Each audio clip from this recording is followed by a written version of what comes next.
Why are you doing this? Japan has been on my list for a long time because it's a unique country, because it's like basically an island, and it's so different than like Southeast Asia, so different than China, so different than, you know, all these other Asian countries. They're pretty developed, and you know, English teachers get paid pretty well there. So I feel like instead of going to South America like I actually wanted, I'm going to Japan like during all this COVID stuff because they're just handling it pretty well. What was the process for getting, for doing all of this in terms of for traveling and whatnot? The planning, well, as a teacher, you know, you go through programs when you want to teach in another country, because the program helps you with all the paperwork, the visas, and the documents. Sometimes when you teach in other countries, you don't need a visa. You just go and directly apply. But through a program, they help you with everything. And I applied for the JET program, which is a very, very popular accredited program for Japan. And it's through the government, so they fund everything, like your flight there.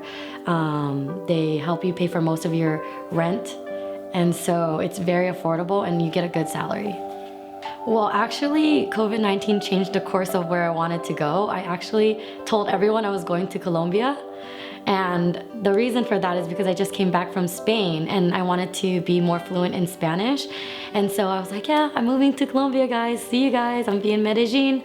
But COVID happened and I was like, where do I go now? Because it's a like developing country and they're not doing so hot with COVID out there. Teaching wouldn't be like a good idea, wouldn't be safe for me, and nothing's open to travel and stuff. So I knew I wanted to go to Japan eventually. And so I was like, why not now? Like, this makes perfect sense. Like, save up money while I'm in Japan. And then maybe in the future, go to Colombia if it works.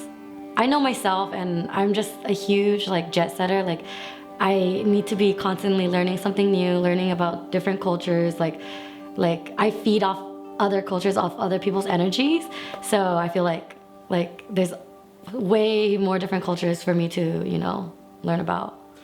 I can give you a list of countries that I had in my mind. No. What are you gonna miss aside from your family and friends the most about not being here? The food, especially in California, we have so much diversity, and I don't eat meat, like a lot of meat. So I still eat chicken and like some seafood here and there, but I try not to.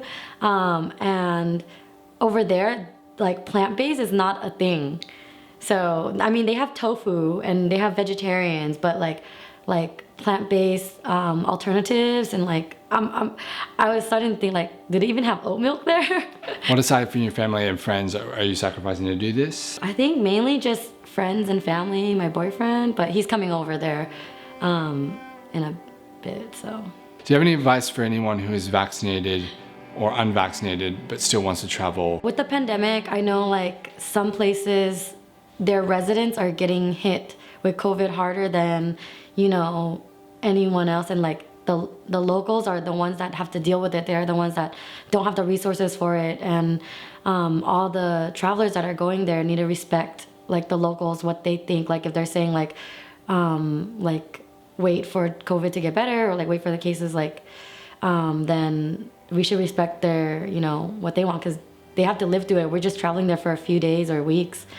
But I mean, I feel like they shouldn't be afraid as long as they're following the other government's like restrictions, and just making sure they're safe and not being like dumb.